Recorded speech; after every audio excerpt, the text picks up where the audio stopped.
We also have the BSRM students of HCDC. Okay. So, Alright. partner, di ba? Ang Dami dami natin. natin. Dami. Dami, di ba? Okay, so a lot of people is really interested to know how to become Yes. um, a developer. So, partner, so let's start. So, you may introduce our special guest speaker to talk about our featured topic for this afternoon. Alright, partner.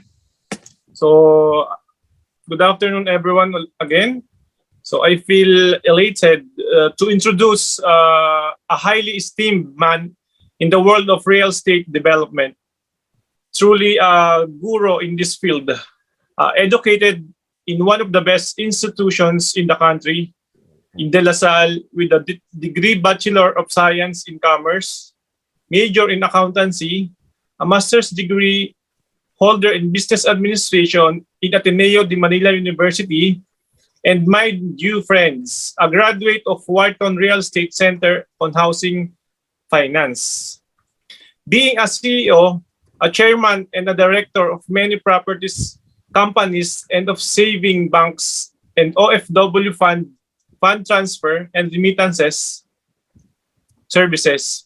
He is the wisdom behind Surewell Equities Inc. of Ferris Sobel Properties Inc. and of IREMIT and Sterling Bank of Asia, to name some. A lifetime member of the powerful Philippine Association of Professional Regulatory Board and past board member of the Professional Regulatory Board of Real Estate Services, and a member of the Government Technical Working Group on Human Settlement and Urban Development. A recipient of various awards from 2007 to 2016, to name some of the most outstanding real estate practitioner of 2016, outstanding private executive with a heart of OFW by 2015, and Pusong OFW Award on 2012. He is recognized internationally for being a top 10 entrepreneurs in Singapore in 2011 and finalist in the Asia CEO Awards. So, ladies and gentlemen, our guest speaker is an idiom of a man who happened to be born at the right time, at the right place. A businessman, an entrepreneur, a real estate specialist, a developer, a devoted public servant, a guru in the field. Let's all welcome CEO Mr. Bansan C. Chua. Good afternoon, Sir Bansan. Afternoon, sir. Thank you, Donald, and thank you to everybody. I'd like to say good morning pa rin kasi wala namang good afternoon sa real estate, di ba? To the BGC chapter of REBAP. No? Anyway, I have to make it short no? Kasi nga I have another meeting at 4:30. Okay? I'm supposed to give you the speech sana at 2:30. Anyway, but I'm 1 hour behind na. No? Okay, anyway. So I will make the background presentation on my family shorter, just to make sure that if you need a complete copy, I'll just send Lorenzo a complete copy of my history on family background. Anyway, para makapunta tayo dun sa totoong topic natin.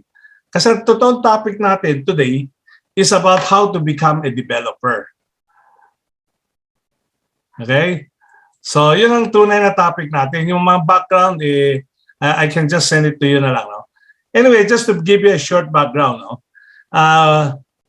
We started in about 1976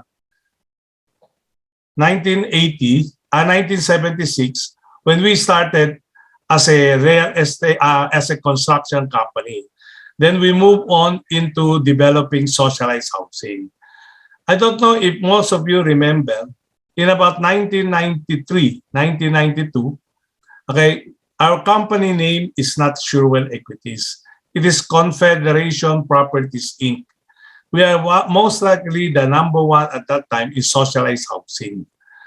Now, we changed our name in 2001 to become Surewell Equities when we concentrated in property development, in remittance business, and then in 2007, in banking business. Okay, just to give you some idea that that I would like to share with you is that the reason why I wanted to include the other related companies in my topic is because this is very relevant into developers. Okay, the opportunities rather difficult because everybody will have to have up and down.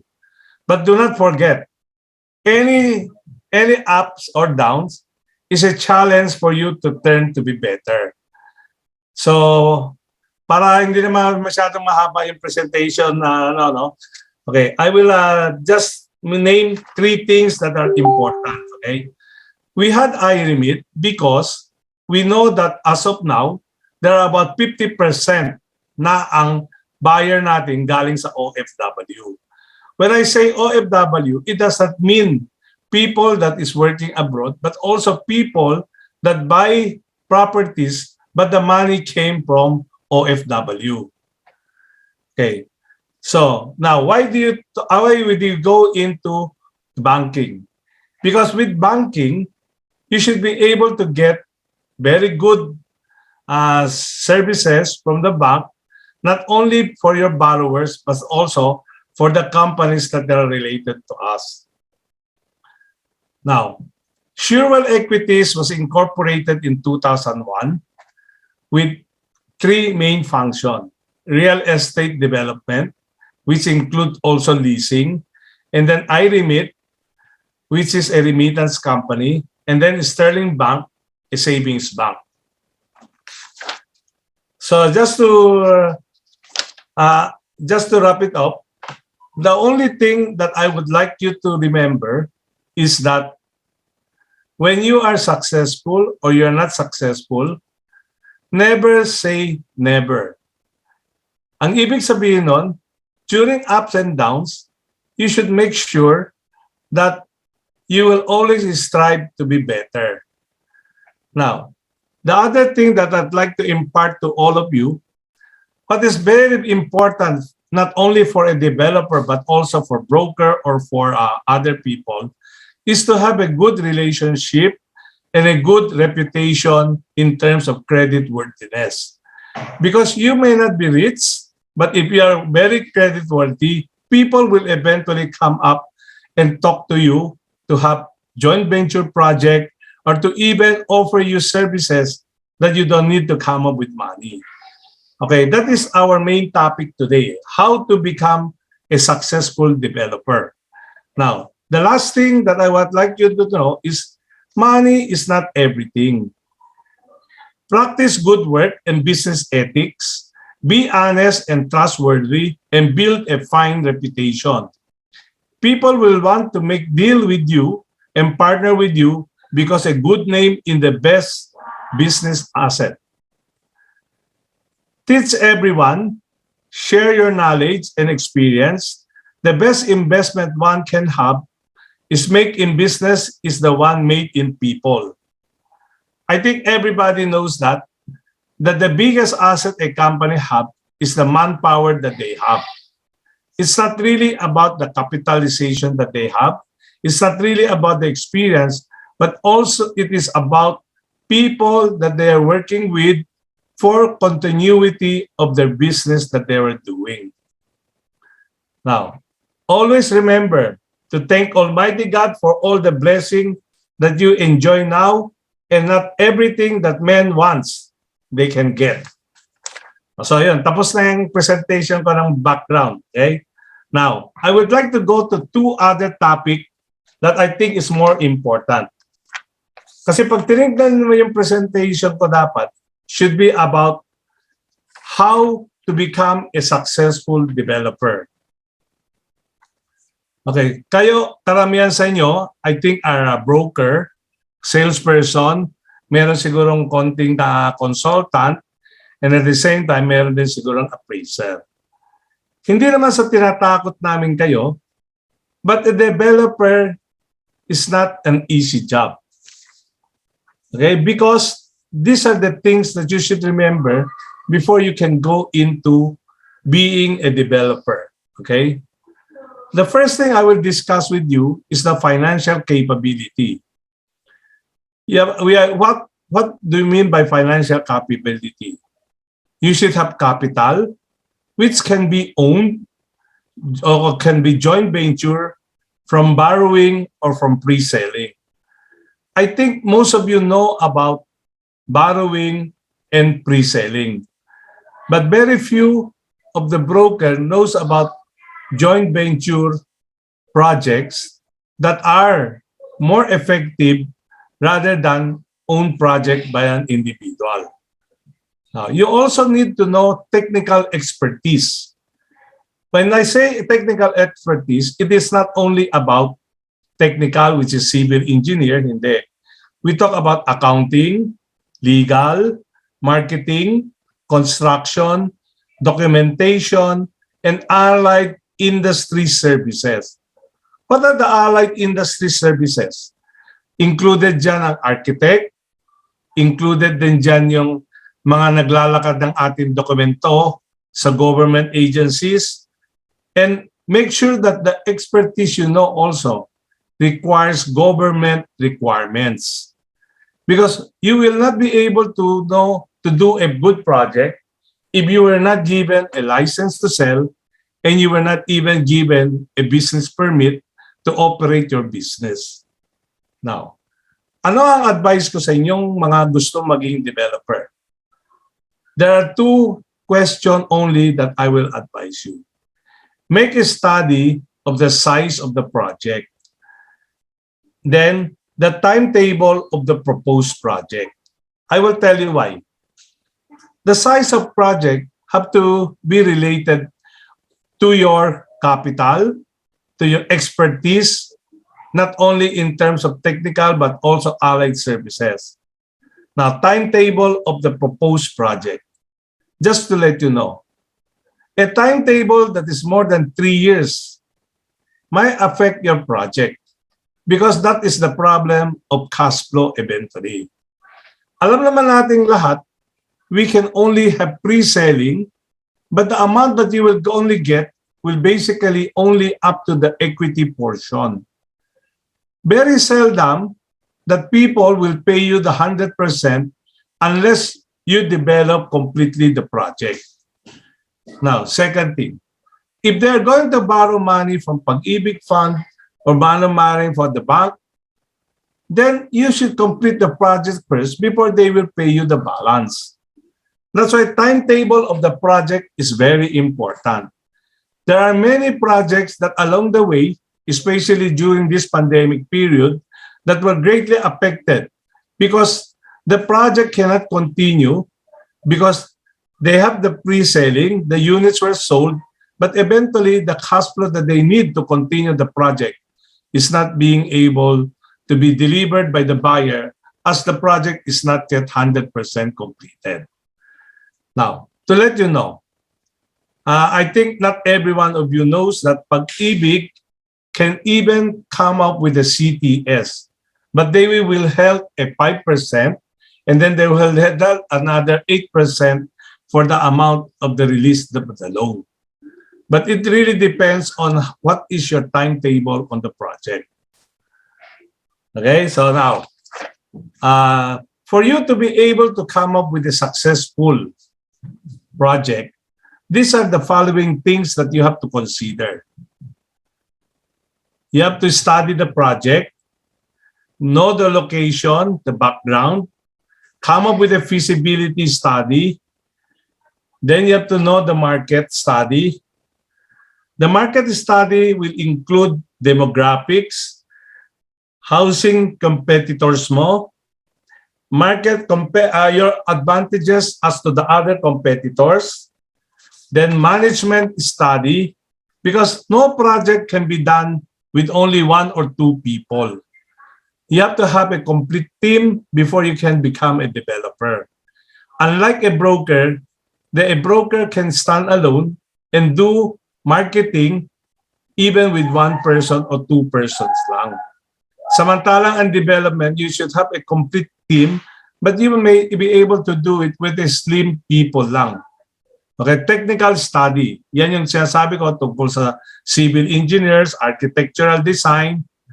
Then, ito yung one of the most important thing, the financial study. What do you mean by financial study? You have to make sure that your money will be enough for you to recover until the project is sold and collected, and it will not be stopped in the middle of the project.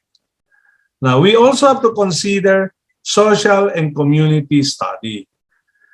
Okay? Then, environmental study is also important. Ito, alam nyo siguro yan, no? Kasi this was always taken up in the broker's exam. Kung saan located ang earthquake, ang volcanic hazard, fire and chemical spillage, flooding, environmental compliance certificate. Those things have to be very carefully studied. Kasi in the past, they were not studying it, but this became a requirement. Lalo na dun sa mga fault line areas and also dun sa mga area na palaging binabaha.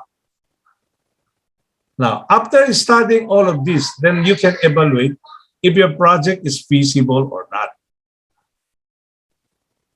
Okay? So, I think yun ang presentation ko. So, just to sum up everything, to become a developer is not as easy as a lot of people thought it to be.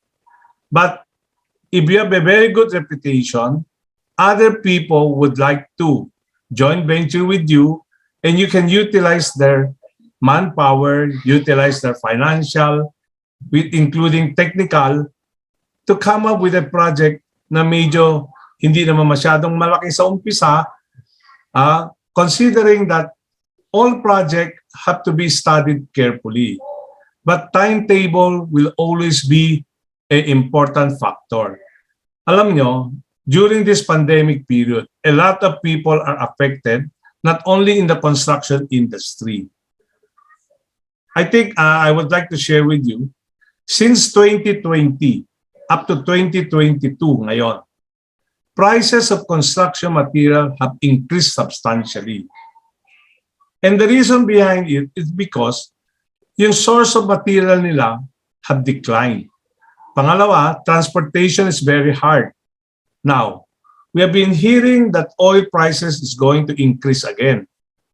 And if that happens, the construction prices will increase more, thereby pulling up the cost of construction.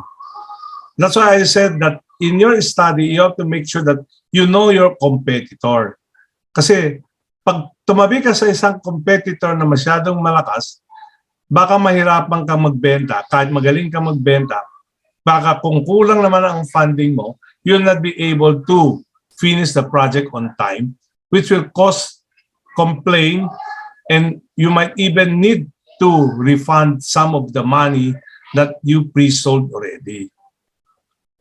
So, yun lang ang masasabi ko. So, anybody wanted to ask question, I'm open. Okay?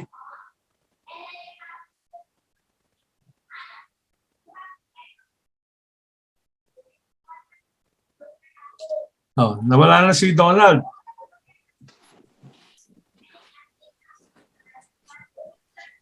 Hello, sir.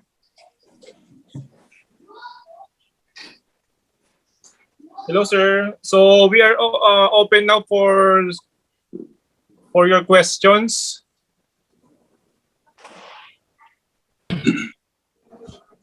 So we have our first question, sir.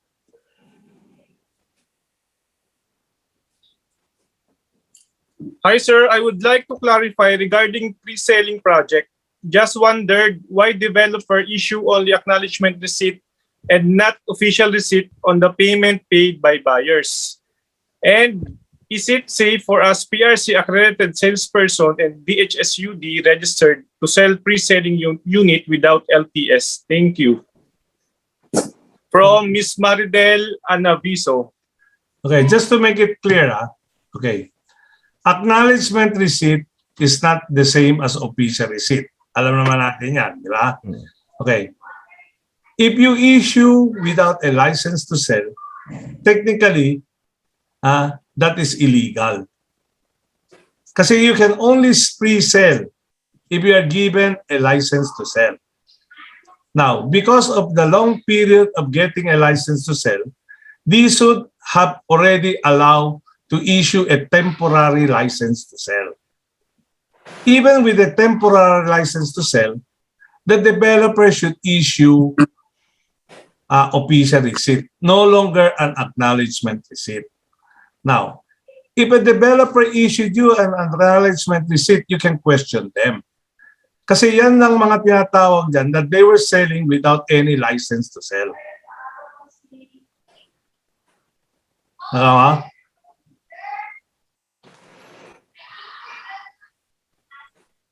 Okay.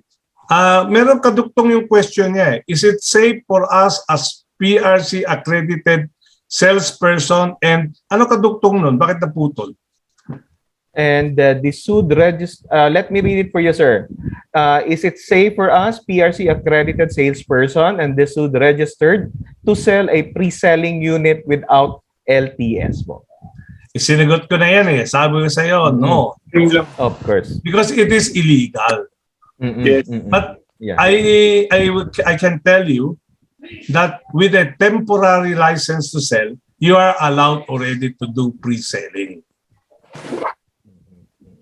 Alam mo, maraming gumagawa niyan kasi gusto nila, ang tawag nila dyan, pencil pushing lang. Ibubuk nila yan, pero pag nagkaroon ng problema at hindi lumabas ang LTS mo, okay, you will not be able to probably get any refund. Okay? Now, just to let you know, the LTS will specifically state when is the completion of the project. Kasi pag wala yung completion of the project, dalawa lang ang issue dyan eh. Pag hindi natapos yung project, kasalanan ng developer, the buyer can request for a refund. Tama, hindi? Yes, correct. Yes. That's why it is very important that you have a copy of the temporary license to sell or the license to sell. Mm. And I've heard that some developer had been penalized by HLURD before for selling without a license to sell. So, ang answer doon, very simple. You are not safe because the developer do not officially have a temporary license to sell and a license to sell. Okay, that's a good answer, Sir Bansan. Yeah. Opo, tama po. Yeah. Any more question? Ayun, meron. Sir, here. That's the next question, sir. Can I read it for you, sir? Pwede, sisunod ba kayo? Kung lang na, sa ating po sa tulo. Kulang. Okay. Here's another question, Sir Bansan. Sige. Can I read it for you? Okay, ito po. What are the criteria to look for in a land to be considered as a property feasible for subdivision development? I heard someone said that a creek is a plus when looking for a property intended for subdivision development. Is this true? So, ang creek daw sa, sir. I just wondered why, bakit di ko nakikita yung yung mga nakatype? Sandali I think sa To taas look po for siya, sir. a land to be considered as a property feasible for subdivision development. Opo. I heard somebody said that a creek is a plus when looking for a property intended for subdivision development. Okay. Just to make it clear, normally, a creek, you cannot construct a creek in a creek. Tama, hindi? Kasi bawal yan. Now, just to let you know, if you're going to construct in a creek, the cost of construction will be much higher. Kasi maglalagay ka dyan ng border. Magre-reprop ka. So I don't remember anybody saying that that is a good project. Okay? Now, kung ang iniisip niya, dahil with a creek, ang magagawa niya is mag-aano siya, doon niya itatapon ng drainage, that is no longer allowed now. Because of the Clean Water Act.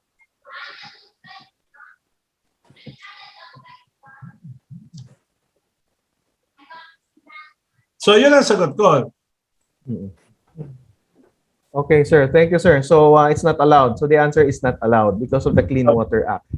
Okay, sir. Kasi yun ang impression na nakuha ko. No? That's why they wanted a creek because they can dump the wastewater there. Nakama? Yeah, okay. Okay, sir, there's another question in here. The question... Policy, sir. Sige, wait lang po. Mabasa muna. Wait lang. Sige po, sandali lang po.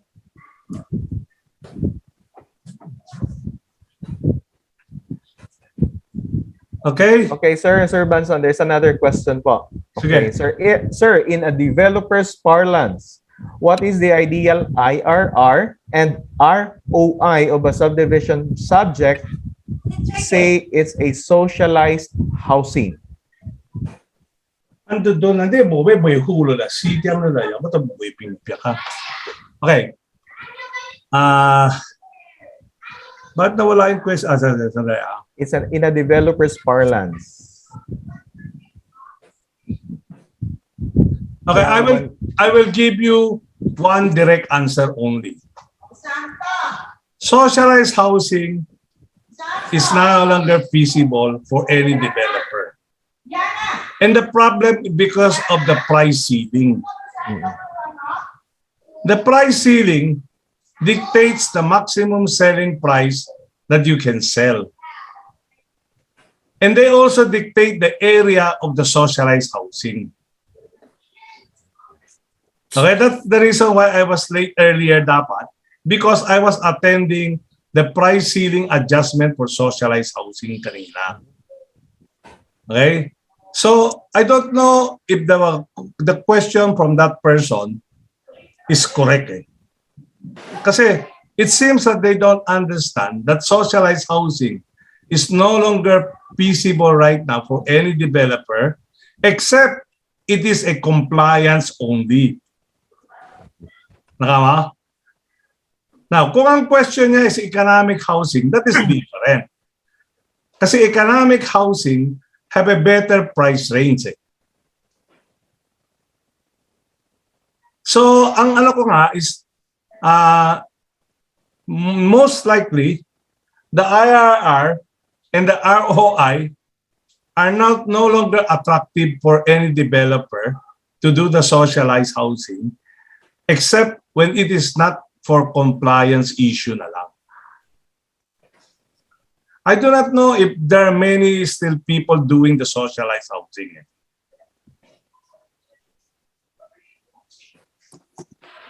Okay? Okay, sir. Yeah. Okay, there's another question here, sir. What is the minimum level of completion for a socialized housing? What do you mean minimum development? You have, okay. As a broker or as a salesperson, I think you have read the BP 220 IRR. It's all contained there. Yes. And that was the IRR of 2008.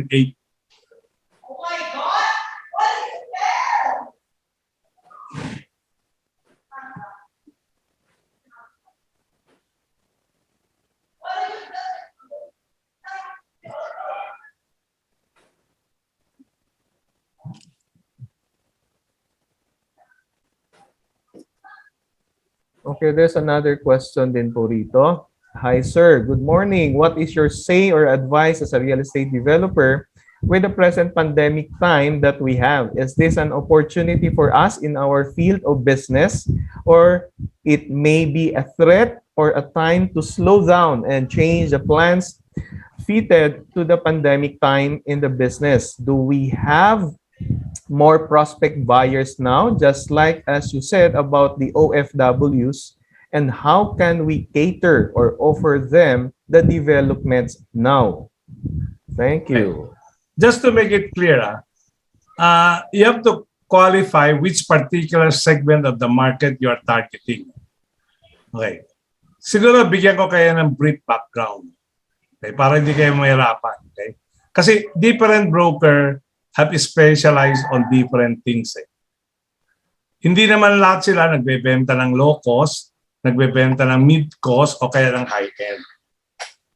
Definitely, the high end market is no longer an attractive one.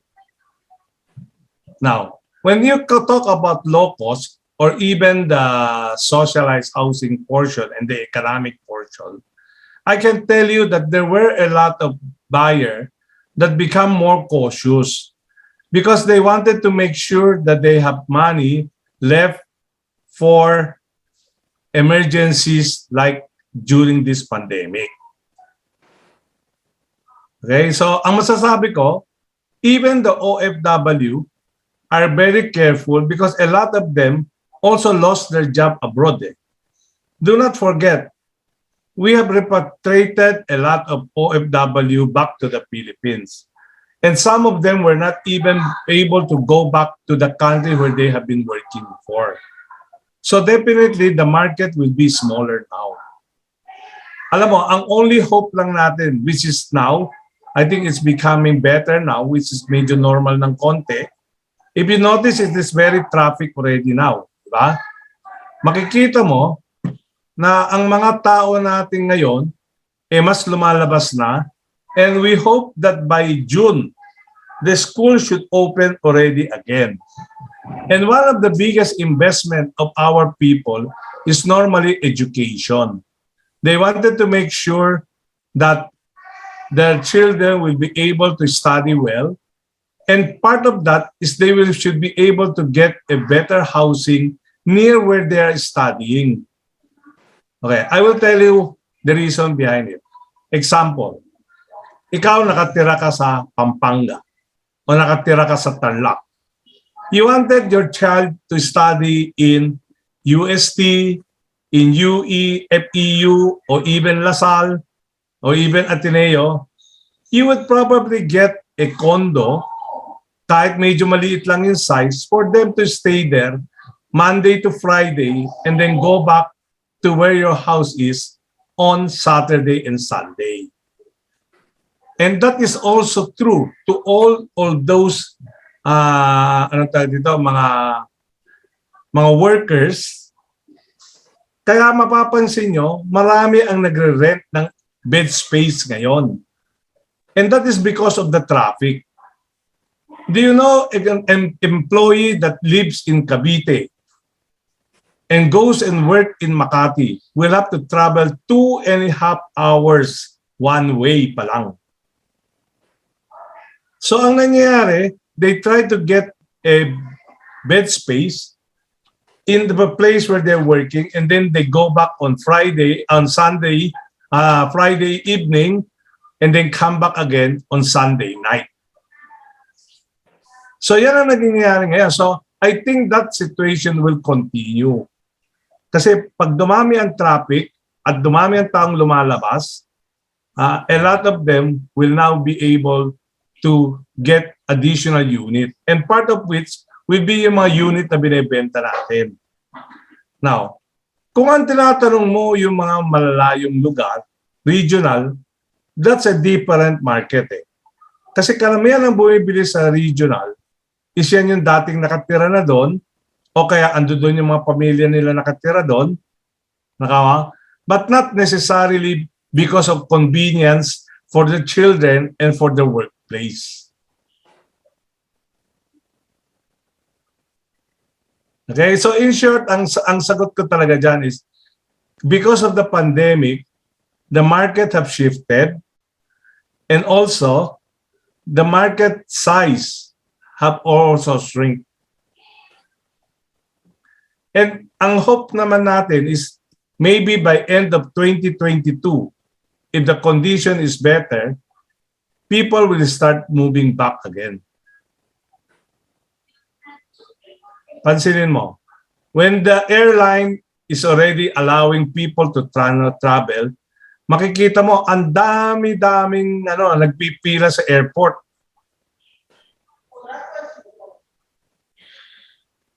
Okay? Sige, ano pa ang next question? Next question, sir, from Miss Sonia Lee Altuna. If someone will collaborate with a group of broker friends to develop a house for the first time, is it best to do it as an individual and not yet as a corporation? What are the advantages and disadvantages? Okay. I think I answered that already earlier.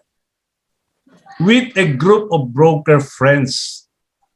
Because that's not the only thing you need. You need other things. Kung puro lang kayo broker and you don't have expertise in financial, you don't have expertise in technical, I don't think marketing will be the only consideration. Now, as to individual or as in corporation, it doesn't matter. If you have the capability to do it as an individual, yan yung i-register mo sa DTI, okay na rin yun. Kaya I made it very clear earlier, it depends on the size of the project and it depends on the timetable of the project. Okay. Doon sa nagtanong, si Sonia Lee Altuna. Okay. Tanong ko sa iyo, anong size ng project ang gusto mong gawin?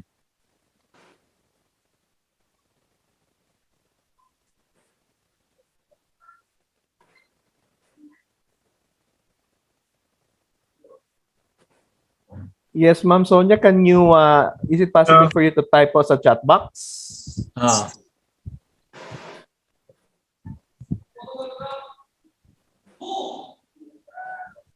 So you can have a Anyway, better... baka nahiya siyang magsagot, no? Pero I will tell you, baka ang impression niya is build and sell, not development. Kasi when you talk about development, you're not talking about one house lang. You're talking about development of at least 1 hectare of property, which can be multiple houses. Now, when you talk about build and sell, yun isa-isa yun, okay lang yun. Okay, so that's clear naman. So, kaya nga ang tanong ko sa kanya, ano ba ang gusto mong gawin?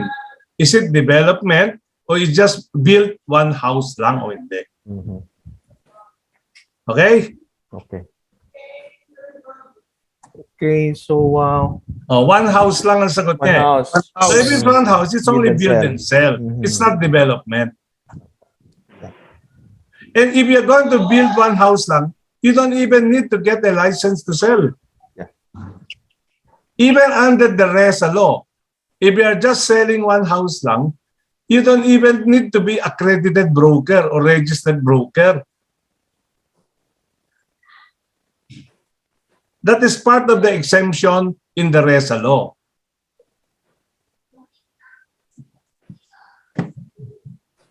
Okay, ngayon, ito lang yung ma-advise ko sa iyo.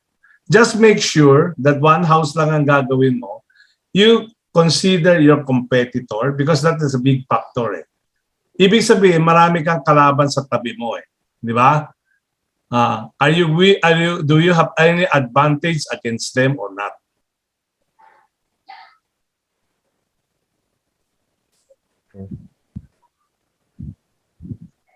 Okay? Oh, anyway, kagaya lang nadinig ko kanina dun sa anong pangalan to, dun sa nag-present kanina, no? If anyone of you interested also, they can get in touch with Nicole para magpa-accredit sa projects namin. We have a condominium and we have subdivision projects also. Siguro I'll just give Lorenzo or Agaton our project team and then who they can contact to. Okay, pero si Noel nakita ko kanina Yes, Oh, Boss Noel, kumusta ka na? Opo.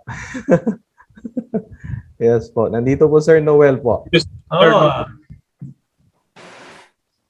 Yes, Boss sige sir, Noel. Mr. Bansan. Yes po. Sir, can you provide us the contact information of your in charge po for your development so that we can get accredited po?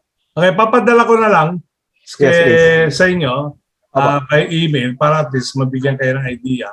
Yeah. Okay? Ha? Opo. So, wala na ba kayo ibang question? One last question, Mr. Bansan. Can you comment on lots that are being farm lots that are being used for subdivision that are being subdivided? Is just a farm lot subdivision? Lots that are agricultural lots that are being subdivided and sold as farm lots. Okay. Can you comment on that? Ganito yan, agricultural lot are still classified as agriculture. Di ba? Now, if you're going to sell it as farm lot, you have to make sure that you have the required licenses to do it. Okay, but if you are converting just an agricultural land and selling it as farm lot without the necessary permit, I think you will have some problem with DSUD. And not only DSUD, including with DAR, no? Okay? Ang problema mo lang is baka maliit lang naman yung i-subdivide mo, baka 2 lote lang, okay lang yon. Bebenta mo sa 2, agriculture pa rin siya. Pero if you're talking about a big chunk of land, you would really need to get a permit to sell it as a farm lot. Kasi ang farm lot is still classified as something that you need to get license from the government. Okay? Yes. Okay. Settler, meron pang they authorize the SPA landowner to vacate. As they said, informal settler who tenure farmer land is agriculture classification but title were already transferred to developer. Without the paano nangyari yun?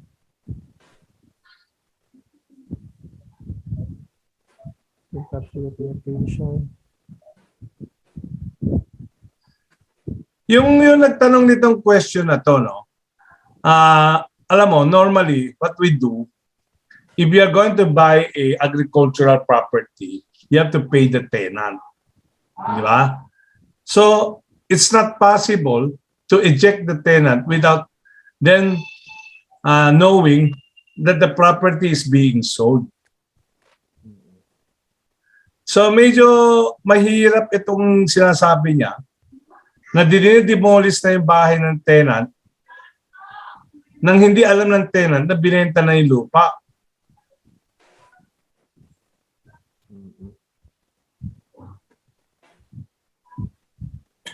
Okay? Yes po, yeah. Kasi in actuality, magtatanong ang tenant bakit dinidemolish at saka bakit binayaran siyempre, siya. di ba?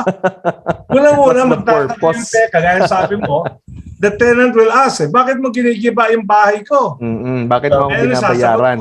Binenta ko yung lupa. Paano naman nabenta yung lupa nang there was no proper settlement with the tenant? Unless they are illegal squatters. Yeah. Kasi iba ang squatter Ang squatter, you don't need to pay them compensation. But if they are registered, they have to be paid the right compensation. Siyempre, depende na yan sa negotiation. Di ba? Okay? Yes. So, anyway, kung may mga tanong pa kayo, all you do is just send me the question. Then I can through my email, then I can give you some advice kung kailangan.